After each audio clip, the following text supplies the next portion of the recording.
بسم اللہ الرحمن الرحیم۔ سیرت النبی۔ جس سہانی گھڑی چمکا طیبہ کا چاند۔ ایک یہودی راہب ملک شام سے آ کر برالزہران میں آباد ہو گیا تھا۔ وہ علم و فضل کا پیکر اور کتب سماوی کا عالم تھا۔ کہا کرتا تھا، اے اہل مکہ، عنقریب تمہارے اندر ایک بچہ پیدا ہوگا، عالم عرب اس کی اطاعت کرے گا اور عجم پر اسے غلبہ عطا ہوگا۔ اس کے ظہور کا زمانہ قریب ہے۔ جو اسے پا لے گا اور اطاعت کرے گا وہ کامیاب ہوگا، اور جو مخالفت کرے گا وہ خائب و خاسر اور نامراد ہوگا۔ حضرت عبد المطلب بھی اس کی باتوں سے بڑے متاثر تھے۔ جب حضور صلی اللہ علیہ وآلہ وسلم کی ولادت و باسعادت پر غیر معمولی واقعہ ظاہر ہوئے تو آپ اسی صبح اس راہب کے پاس تشریف لے گئے۔ وہ اپنے گرجے سے نمودار ہوا اور خود ہی بولا، جس عظیم بچے کی آمد کے تذکرے میں تم سے کیا کرتا تھا وہ پیدا ہو گیا ہے، اور گزشتہ رات اس کی پیدائش کی اطلاع دینے والا ستارہ بھی طلوع ہو چکا ہے۔ اے عبد المطلب، اپنی زبان بند رکھو، اسے حاسدوں کے حسد سے بچاؤ۔ اس کے بڑے دشمن پیدا ہوں گے اور اتنی مخالفت ہوگی جتنی آج تک کسی کی نہیں ہوئی۔ حضرت عبد المطلب پریشان ہو گئے۔ کسی انجانے اندیشے نے انہیں بے قرار کر دیا۔ بے ساختہ دل کی بات زباں پر آ گئی، اس کی عمر کتنی ہوگی؟ اے عبد المطلب، پریشانی کی ضرورت نہیں، اس کی عمر 60-70 سال کے درمیان ہوگی۔ ابو نعیم اور بہیقی روایت کرتے ہیں کہ حضرت حسان بن ثابت رضی اللہ تعالیٰ عنہ نے بیان کیا کہ میری عمر 7-8 سال کے قریب تھی۔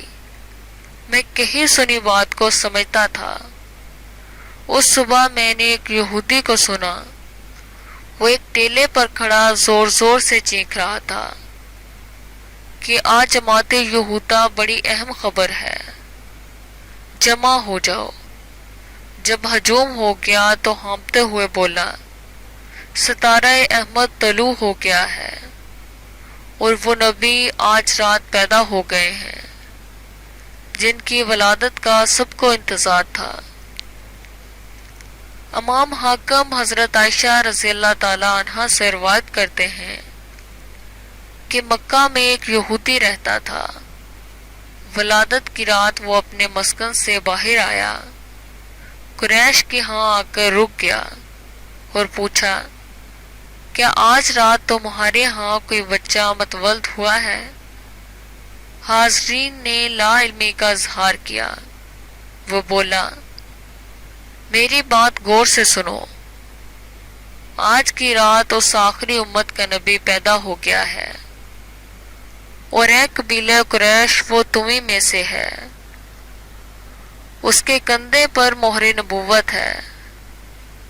سابقہ کتب میں اس کی یہی نشانیاں بیان کی گئی ہیں۔ فوراً گھروں کی طرف جاؤ اور اس کی تحقیق کرو۔ قریش کے افراد حیرت زدہ ہو گئے، تجسس اور شوق کے ملے جلے جذبات لیے گھروں کو بھاگے۔ انہیں جلد ہی پتہ چل گیا کہ حضرت عبد المطلب کو قدرت نے پوتا عطا کیا ہے، جس کی پیدائش پر بڑے خوارق اور معجزات ظاہر ہوئے ہیں۔ وہ اس یہودی عالم کے پاس آئے اور بتایا، تمہاری بات درست ہے، عبد المطلب کے گھر پوتا پیدا ہوا ہے۔ وہ بولا، مجھے ان کے گھر لے چلو، میں اپنی آنکھوں سے دیکھنا چاہتا ہوں۔ وہ یہودی حضرت آمنہ کے پاس آیا اور 2 شانوں کے درمیان مہر نبوت والی نشانی دیکھنے کے لیے کہا۔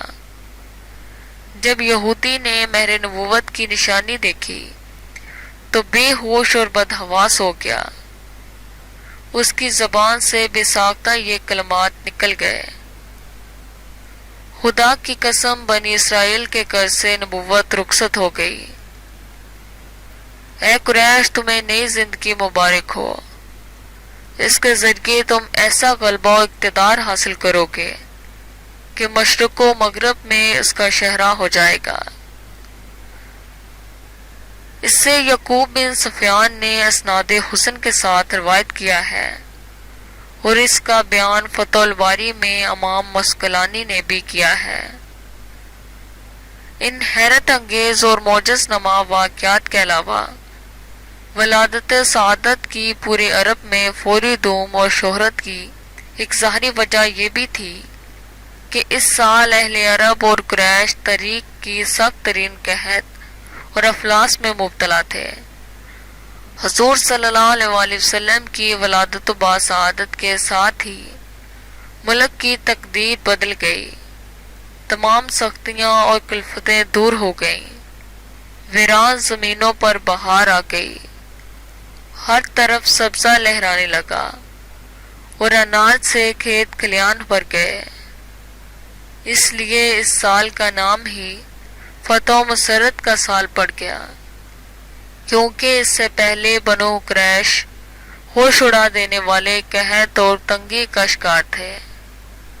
پھر زمین سرسبز ہو گئی، درخت برگو بار سے لد گئے اور ہر طرف سے آسودگی اور خوشحالی کی نوید آنے لگی۔ شکریہ۔